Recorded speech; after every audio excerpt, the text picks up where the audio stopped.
Welcome to ESPN Classic's Who's Number One. I'm Trey Wingo. You know, in this show, we're turning out the lights and saluting that thunderclap instant when gloved fist meets unprotected anatomy. The moment when the referee begins his carefully measured count. We're talking the knockout, folks. Few moments in sports evoke such strong reaction as the KO. And in the interest of strong reactions, here is our list of ESPN Classic's 20 greatest knockouts of all time. 20.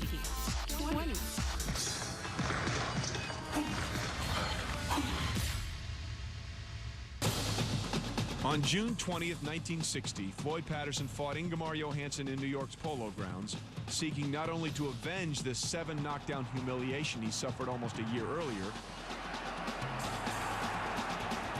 but to become the first heavyweight to regain the championship. For the first and only time in his career, he felt he was ready to kill. He would have done anything to win back that title. In the 5th round, the underdog Patterson fired a furious salvo, topped off with his patented kangaroo punch.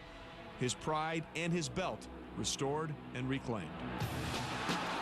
Johansson went down and his leg began quivering uncontrollably. Floyd was celebrating, and he turned around and he saw that Ingemar might have been seriously hurt, and he knelt down in a gesture of compassion and made sure that he was all right. He's just become the first man in the history of boxing to win back the heavyweight championship, something which Jack Dempsey and Joe Louis had failed to do.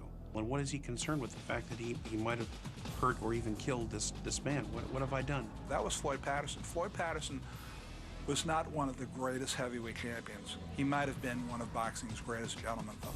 Patterson and Johansson become good pals, and they do all sorts of charitable things in later life, and even ran together in the '82 marathon. Número 19.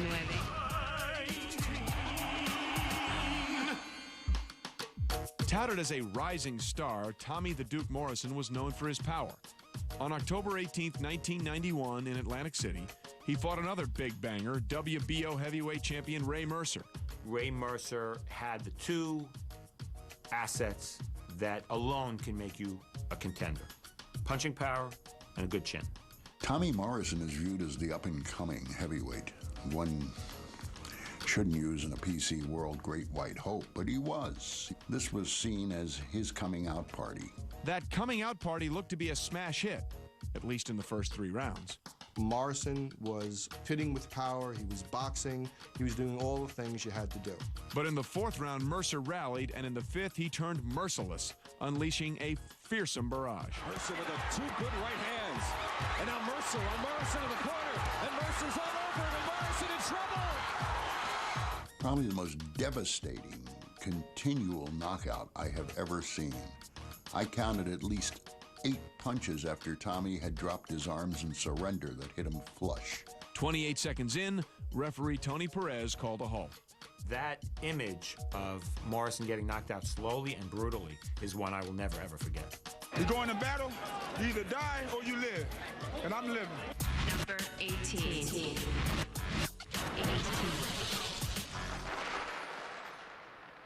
Contrasting styles can make memorable fights, and so it was on May 24th, 1968, in Madison Square Garden when Dick Tiger put his light heavyweight title on the line against Bob Foster. Dick Tiger was one of these impenetrable forces, strong man, built close to the ground like a little brick. Bob Foster was a tall, gaunt-looking guy. You wouldn't think he could punch his way out of a paper bag, yet he had the most lethal left hook in boxing history. In the 4th round, Foster dropped his trademark bomb on Tiger.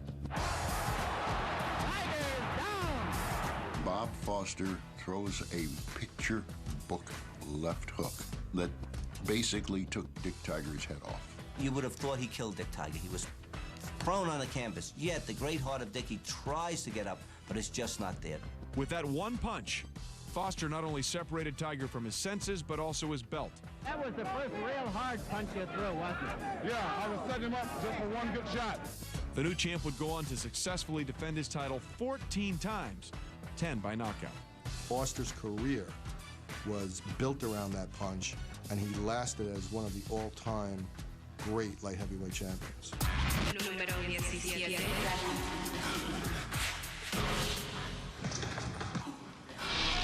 On November 14, 1966, Muhammad Ali, the dazzling, dancing, undefeated heavyweight champ, squared off against thunder-punching Cleveland Williams.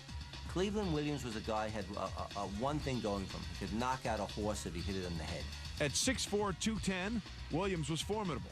But against the 24-year-old Ali, the challenger became a slow, plodding, easy-to-hit target. The Muhammad Ali, who was at his absolute peak, physical, mental, was in the Astrodome against Cleveland Williams. He looked like a really badass Fred Astaire. Everything was on. He landed this fusillade of blows on Cleveland Williams. Jab, punch, uppercuts, everything. Cleveland Williams' head looked like a bobblehead doll. It was just going boop, boop, boop, boop, boop, boop. And he couldn't even react. Overwhelmed and defenseless, Williams was dropped 3 times in the second round and again in the third before Ali was finally waved off. It was the most devastating stoppage in many respects in world title fight history. Número 16.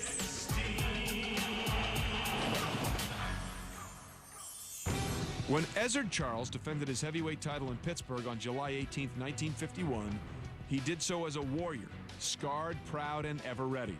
He's remembered as heavyweight champion after Joe Louis. Brilliant fighter. His punches killed a man named Sam Baruti, and there were those who claimed that Charles was never as aggressive really again. Charles' opponent was a man he had already beaten twice, the venerable Jersey Joe Walcott. Jersey Joe was 34, 37, or who knows how old. Probably 1 year shy of Social Security. As it in fact complained before the third fight, I get my opponents from the old man's home. Jersey Joe Walcott, he was really the black version of Jimmy Braddock, the Cinderella Man. During the Depression, he couldn't get a job. And they'd call him with 1 week's notice to get in the ring, and he'd sometimes win and sometimes lose and go back to supporting his family. With ageless guile, nimble footwork, and devastating hooks, Walcott methodically and relentlessly assumed command of the fight. Finally, in the 7th round, he caught Charles with a short but dynamite left hook to the button. And the next thing you see is Ezzard Charles lying on the ground and Jersey Joe Walcott, at some indeterminable age, is the new heavyweight champion of the world. Número 15. Though Joe Frazier and George Foreman were both unbeaten when they fought on January 22, 1973, many thought this would be a one-sided affair. I had nothing but fear of Joe Frazier. I had seen what Joe Frazier could do. He was like a machine, smoking Joe Frazier. It became apparent immediately that Frazier's style was tailor-made for Foreman's strengths. Foreman had all the tools. He had a long, powerful left jab, and best of all, he had an uppercut. And Joe Frazier had no defense for that. Everybody remembers Howard's call. Down goes Frazier. Down goes Frazier! Down goes Frazier! Down goes Frazier! It's maybe the most memorable signature fight call of the past 33 years. Frazier is down again! George Foreman hit Joe Frazier so hard, Joe went up, and then he went down. It was as if he was bouncing a basketball. Frazier's knees buckled. He is down. What I remember most about that fight was that Frazier kept getting up, and I knew he would. He was going to take a beating until literally he died out there.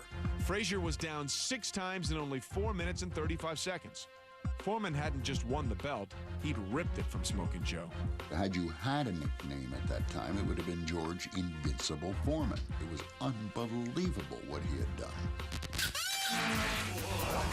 14.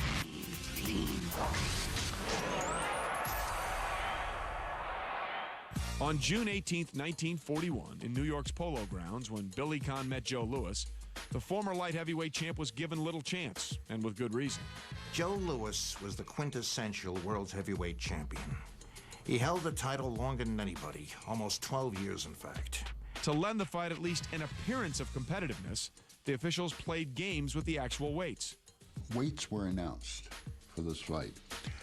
At Joe Louis, 199.5. Billy Conn, 174.5. In point of fact, that was not what it read on the scales. It was 204 and 169. Though 35 pounds lighter, Khan had the upset in his fists, for 12 rounds anyway.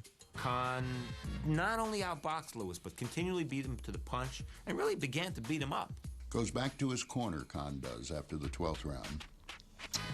And his manager, Jake Mintz, and Johnny Ray are telling him, just take it easy. Just 3 more rounds, you're champion. He says, no, I'm going to go knock him out. Well, that was his mistake. Lewis hurts Khan, and once Lewis got you hurt, there was no escape. The last punch was a right hand. Khan falls face forward.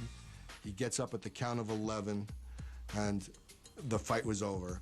After the knockout, one writer says, Billy, what happened? You had him. What'd you do? And Billy Khan, true to his impish self, said, what's the sense of being Irish if you can't be stupid? Number 13. On May 7th, 2005 in Las Vegas, lightweight champs Diego Corrales and Jose Luis Castillo engaged in a title unifications fight whose brutality was harsh even for a blood sport. It was also mesmerizing and altogether unforgettable. It's like watching Indianapolis 500 without ever having a pit stop. You know, the engines were going all the time. There goes a mouthpiece. You didn't know whether to love it for the competitiveness and the fight it was, or to hate it because it was just so brutal. And then to get to the 10th round, to finally bring the curtain down with that kind of twist and turn. Oh, what a left hook by Castillo, and Corrales is down. Castillo knocks Corrales down twice. Corrales is done. He's beaten up. His will has been broken. Castillo looking to finish it here. He goes down again. And then all of a sudden, a fallen warrior gets a chance while the other guy goes and takes a step back for a moment, gets a chance to get up, and actually fell him. Weak steps in, and the fight is over! Was it one of the greatest fights of all time? No doubt. The criteria were all met. Tremendous action, fast pace, big stakes, and a violent and graphic and sudden ending. Numero 12. Number 12.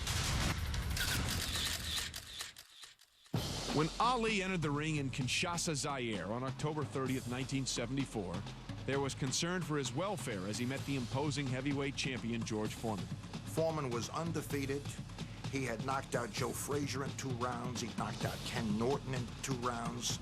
He seemed like a juggernaut, unstoppable. But Ali improvised a strategy to blunt Foreman's power, inviting him to punch himself into exhaustion. It was called rope-a-dope. I thought he was a dope on the rope. I swear to God, I thought he was going to get right out of there and break his neck. End of the second round, we're screaming at him in the corner. And he said, shut up. I know what I'm doing. This guy's not hurting me. Just shut up. When I hit him hard in the side, I mean, I got a good shot. And he said, is that all you got, George? And I remember thinking, yep, that's about it. By the 8th round, he looked almost ready to collapse when Ali comes off the ropes and then decides to go for the knockout. Ali now taking advantage as Foreman's head was bent, and quickly a combination. All right, finally sending up, Foreman down. When he took him out, it was like a pirouette, the way George went down. It was probably the most graceful, most beautiful-looking knockout in boxing history. It was Ali's masterpiece. 11. Number 11.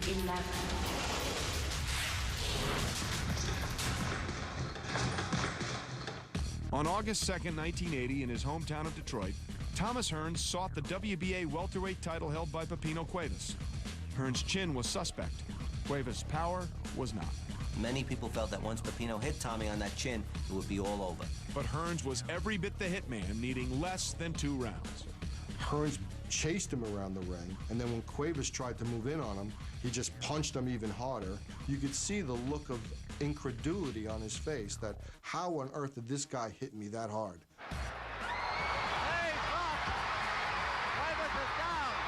All you saw was Pepino Cuevas rocking back and forth like an aspen in the wind. And then one more, and he is down. It was just an incredible knockout. You knew he wasn't getting back up. Welcome back to Who's Number One. You know, considering the number of knockouts over the years, it's been difficult to select only 20. I mean, some bone-shaking beauties have been left out of our roll call. Here are 5 that just missed. After his knockout of Ray Lampkin, Roberto Duran displayed neither sympathy nor compassion. After the Ray Lampkin fight, when he was interviewed and told, you know, they took Ray to the hospital, he said, if I was in better shape, they'd take him to the morgue. Joe Frazier was at his smoking best and taking the heavyweight title from Jimmy Ellis. He knocked Ellis down twice with that left hook brutally. Angelo Dundee realized his fighter was in peril, and he pulled the plug. He was on Queer Street, didn't know he got knocked down. Forget about it. Jess Willard, billed as the Great White Hope, set off racist celebrations with his 26th round knockout of Jack Johnson. The reason he was hated was he was black. It was unforgivable for him to be black. In their WBA heavyweight title fight, John Tate spent 14 rounds destroying Mike Weaver. Unfortunately for Tate, they fought a 15th. Weaver got him on the ropes and nailed him. Tate went down, counted out. You would have thought it was the ending to Rocky VII. Aaron Pryor's 14th round knockout of Alexis Arguello for the junior welterweight title was frighteningly brutal. Alexis was pounded to the point where you really worried that he would survive this. 10. Number 10. Número 10.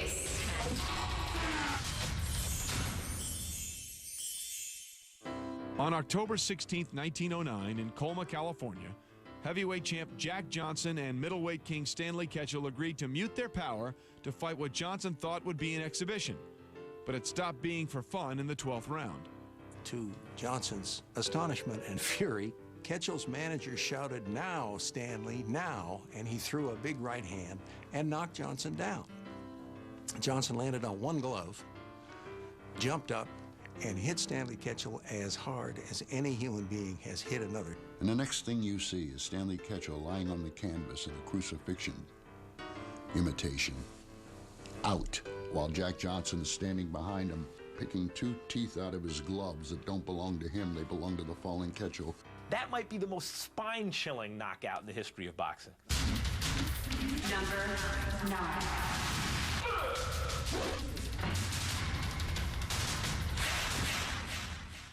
When he entered the ring in Las Vegas on November 5th, 1994, George Foreman was 20 years removed from losing the heavyweight title, and he looked every bit of that absence against the champ, Michael Moore. Through the first 9 rounds, Michael Moore is just tattooing him. But in the 10th round, the old man turned back time. Michael Moore is down. Goes Moore on a right hand. And all of a sudden, boom, the right hand. Bing, right behind it. And you never saw the right hand. And that's what he caught Michael Moore with, a perfect punch. It was as if Michael Moore was hit by lightning. One quick shot. You know, thanks for playing our game. Cash and parting gifts. Johnny Olson, tell us what he's won. The punch went through his mouth guard, ripped his mouth guard in half, and went through his lip and ripped his lip in half. You see the blood welling up behind Moore's lips. At 45, Foreman regained what he had lost at 25. When I defeated Michael Moore, it was a happy moment, by far the most splendid moment I've had in boxing, really. 8.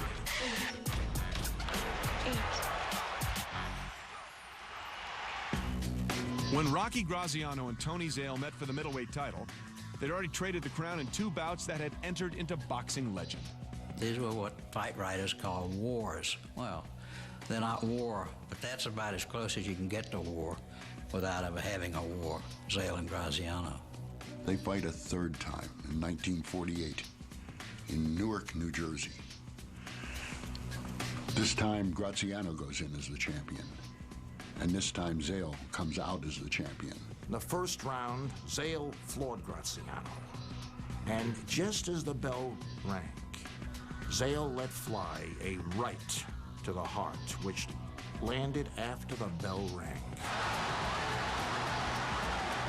Zale with a left hook from hell in that 3rd round. All I can say is almost beheads Graziano, who goes down in different parts. Rocky went down and was out. It was the end of the greatest, perhaps, 3-bout series of all time.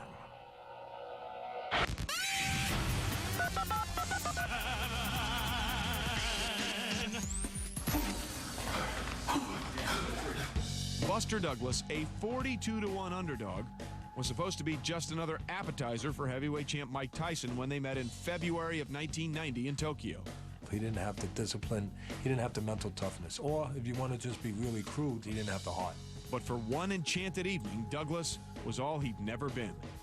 Buster Douglas looked like a top 10 all-time heavyweight. On that particular night, he made magic. I was in the zone, man. I was in that zone, In the 8th round of that fight, with Douglas ahead on points, he gets hit. There's a perfect opportunity for him to just lose it all. Nobody would have blamed him at that point. And there's a right hand uppercut, and down goes Douglas. It was a good shot. It knocked me down. But I was still focused. And I picked the count up. Then I got up.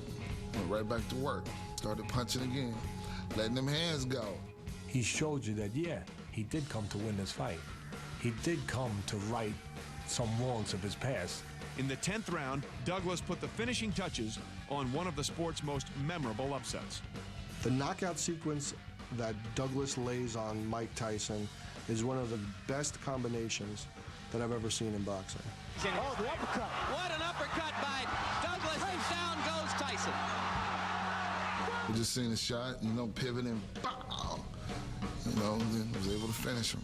The scene that sticks in my mind, Tyson is on his knee. He's got gloves on. He's trying to pick up his mouthpiece and stick it in his mouth, which is like trying to pick a glob of mercury off a kitchen table while wearing catcher's gloves. No way. With his stunning knockout, Douglas not only took the title from Tyson, he stripped away Iron Mike's aura of invincibility. Just keep chopping on him. Just keep chopping on him. And eventually he's going to go. And that's what happened. As you seen over there, he was flat on his ass. Número 6.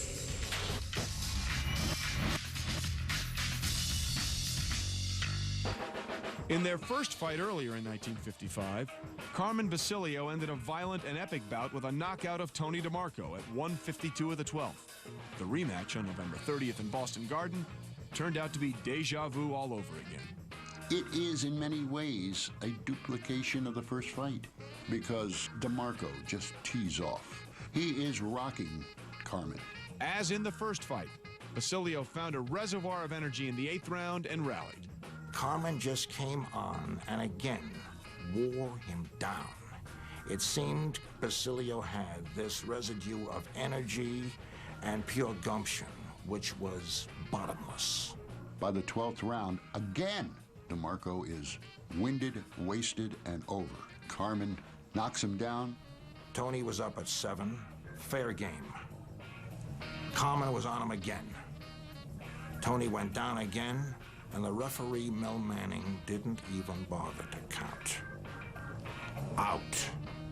This fight, 1 minute and 54 seconds of the 12th round. 2 seconds longer than the first fight. Same result. Who said lightning never strikes twice in the same spot? 5.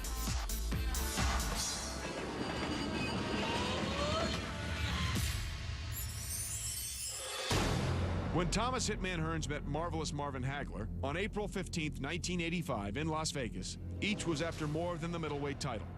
Hearns wanted to come back from that famous loss to Sugar Ray Leonard late in the fight, and Hagler wanted public approval. He wanted his recognition.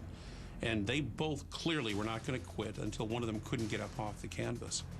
Hearns had made a decision to go toe-to-toe with Hagler and fight him in an all-out slugfest. Hagler was surprised that he took this tack. He caught on pretty fast. It was the greatest first round I ever saw in my life. From flyweights to heavyweights to guys fighting in bars. Hagler Hearns. Just when you thought that Hearns didn't have a chance, he was just getting caught, he came back with these savage punches, rocked Hagler back. Hagler stopped his attack and started to cover up, and all of a sudden you thought, whoa, wait a minute, this could go the other way. More power punches are thrown in that round than I have ever seen in my life. I mean, connecting. I mean, it's bam, slam, wham, bam. But it had been fought at a terrible cost. Hearns' right hand was broken and Hagler was bleeding from a gash on his forehead. Hagler never lets up. probably with the knowledge that they're going to stop the fight if this goes on. He's going to lose his title that he's fought so hard to get on cuts. The referee called time to check those cuts in the third round, and Hagler responded with a fury. The final combination is absolutely spectacular. He hits him again, hits him again.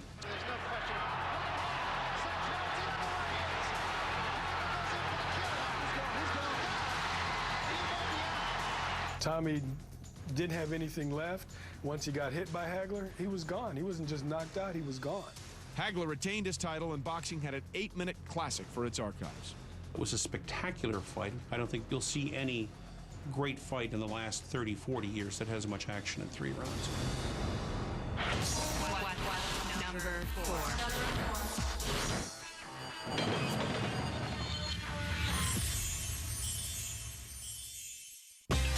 On May 1st, 1957 in Chicago, when Sugar Ray Robinson fought to regain the middleweight title from Gene Fulmer, it was a textbook example of boxer versus brawler. If I asked God to create the perfect fighter, it would be Ray Robinson. He could box, he could punch, he had magnificent defensive skills, he could take a punch, he could win over a long period of time. He had every criteria that a great fighter has to have. Gene Fulmer, on the other hand, was a caveman. He would hold you with his left hand and hit you with his right. He would perhaps accidentally hit you with his knee. He was a tough guy. The first 4 rounds of the rematch were a replay of the first bout, Fulmer doing what he pleased. Fulmer's doing the same exact thing that took him to victory in their first fight. Mauling, brawling, jumping in, jumping out. I mean, there's no style. It's a lack of style, but it's a winning lack of style. But in the 5th, Robinson nailed Fulmer with a punch as sweet as, well, sugar.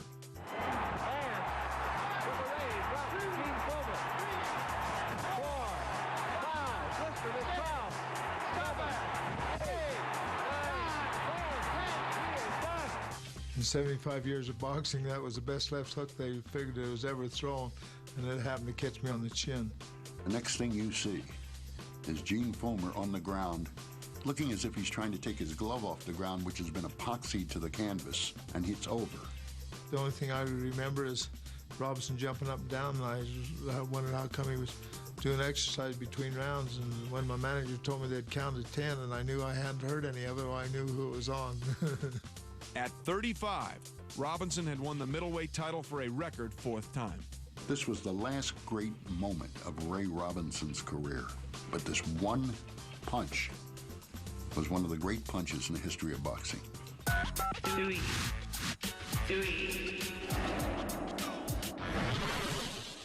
In his rematch with Max Schmeling on June 22, 1938, with more than 70,000 crammed into Yankee Stadium, Joe Louis brought into the ring with him the weight of unimaginable pressure and expectation. Joe Louis had lost to Max Schmeling earlier in his career, so there was a revenge motive in the fight. But even bigger than the revenge motive was the free world versus the fascist world element. He becomes the guy who's fighting for America, who's fighting for democracy, who's fighting against Hitler and a theory of a master race and extermination of the Jews. He wants this guy again. He wants this guy again more than he wants anything in his life, before or since. Schmeling thought Louis was going to come out at him and attempt a counterpunch. Instead, Louis went out there and jumped on him. He hit Schmeling with a left hook that makes him scream. He's all over him. He broke his ribs. It was a nightmare for Schmeling. A right to the body, a left hook, a right to the head, a left to the head. And he's against the ropes, and Louis unloaded. He was merciless in that fight. Schmeling is almost helpless. Right to the body, a left hook to the jaw, and Schmeling is down. The fight is over on a technical knockout. At 2 minutes and 4 seconds of round 1, referee Art Donovan stopped it. Louis had avenged his defeat with a victory whose impact extended far beyond boxing. Joe Louis, by knocking out Schmeling in the rematch, that is the most symbolic sports event in history. That was democracy versus fascism. That was the dress rehearsal for World War II. There was celebration in the streets everywhere because this was not just Louis beating Schmeling, this was Roosevelt beating Hitler. Number 2.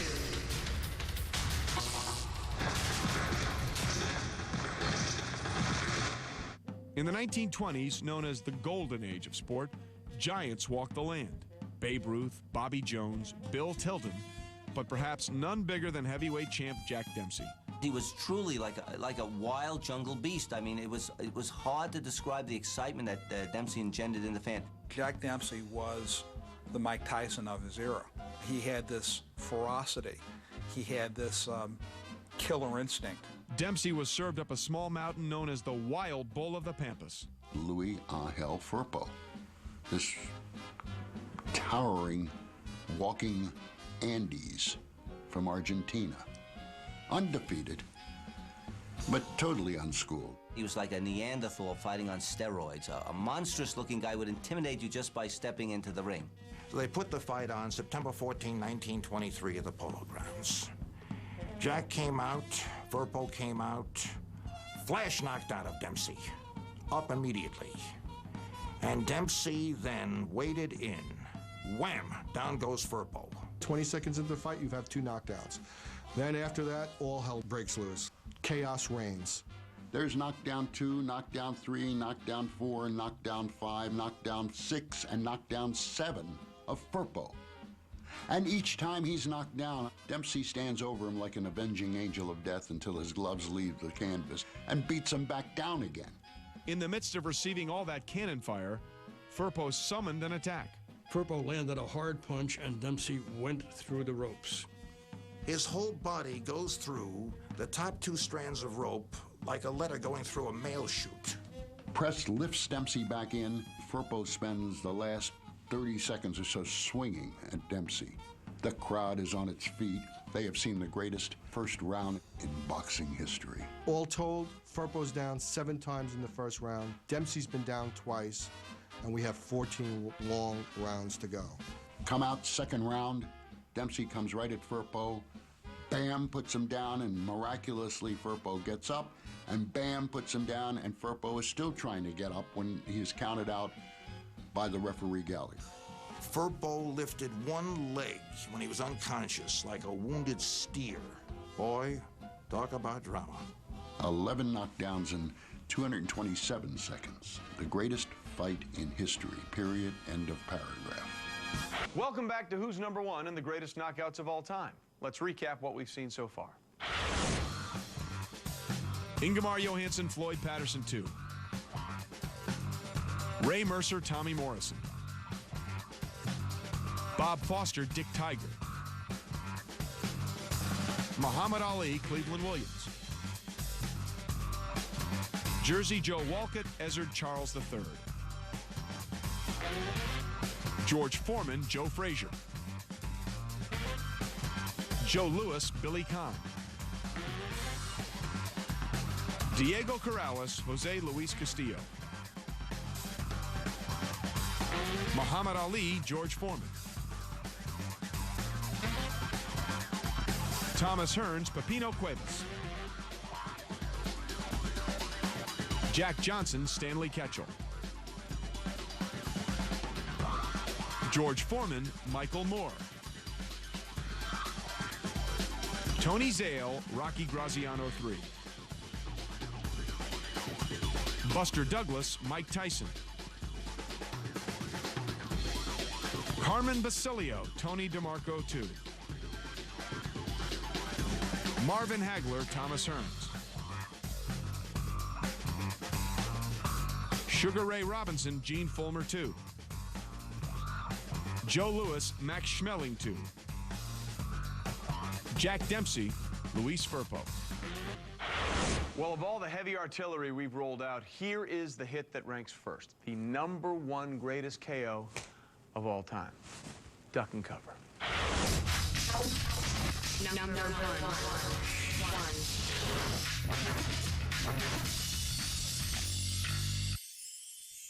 Jersey Joe Walcott was everybody's sentimental favorite. He was a gentleman. He was a terrific fighter. He had a really rough career, come off welfare. No one knew really how old he was. Finally wins the heavyweight championship. And he has to fight probably the most invincible fighter of his time, Rocky Marciano, who was just a devastating little block of a man. He would be the physical metaphor for the irresistible force. He just kept coming and throwing that dreadful overhand right that just hammered everybody into submission. But having survived so much, Jersey Joe Walcott wasn't easily impressed. Before fighting Rocky Marciano on September 23, 1952, in Philadelphia, he was defiantly confident. Walcott said, if I don't beat Marciano, take my name out of the record books. Walcott came right at Marciano, throwing left hooks, and caught him with several of them, knocking him down for the first time in his career. You can see Marciano's instant reaction when he gets up. He's not stunned. Walcott is smart enough to realize he doesn't have him hurt, and there's sort of a resignation hits Walcott that he's in for a very grueling fight. But between the 6th and 7th rounds, a solvent used to treat cuts seeped into Marciano's eyes. He was blinded. He couldn't see at all.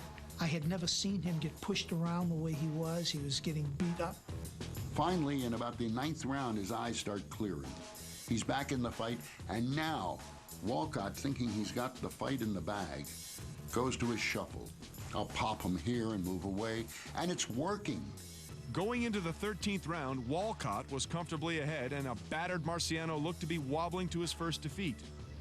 Or so it seemed. They come together, and they each throw right hands at the same time. Marciano, who throws nothing but blockbusters as per his name, throws a shorter right, and it catches Walcott.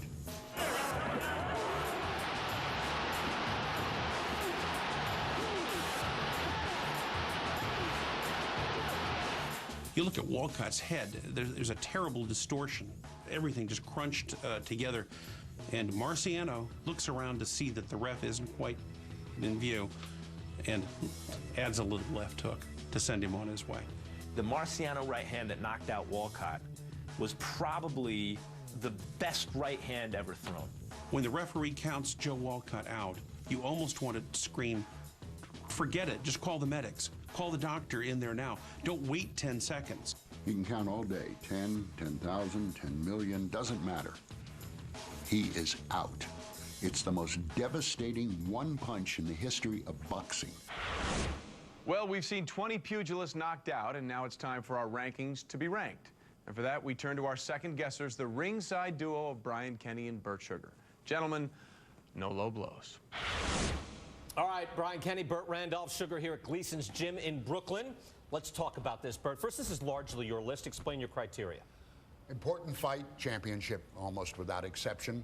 An ebb and flow, the one punch or two punches, changed the whole course of the fight.